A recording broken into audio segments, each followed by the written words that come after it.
place in South Africa, which is nonsense. Exactly. But what was Trump trying to do? Trump was trying to rewrite the history of apartheid. America is trying to rewrite the history of apartheid. And what I fear is that during apartheid, South Africans did not tolerate that. After apartheid, South Africans are dancing with it. In order to push back against that, and this is I won't say this answer for too long, but I want to explain why I want to focus on this point. Ramaphosa's calculation, in my opinion, is that although he might sympathize with the apartheid in Palestine, he feels he will lose an election if there are economic consequences for standing for Palestine, because the South African citizen will not accept paying an economic price to defend to break down apartheid elsewhere. He believes that there's a disconnect between apartheid in Palestine and the South African experience today.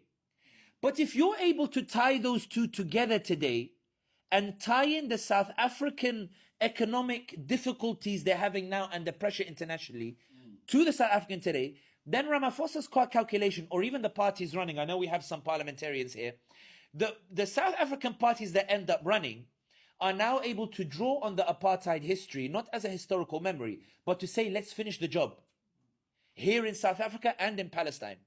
And that, as on an individual basis, on an organization basis, is tying the two. On an individual basis, it's how do you tell the story? In Algeria, we tend to tell the story that we got liberation in 1962. But we still tell the story in Algeria, we're still suffering from the French influence, because every time we want to be economically independent, France comes and bullies Algeria into trying to maintain those economic ties with the French. We believe the battle is not over. That's what the Algeria, we are not free yet. On an individual basis, we need to be careful what story we tell. I agree that I fell into it earlier when I said, I am proud of South Africa being free of apartheid. Yes, you're free in terms of that official implementation of apartheid.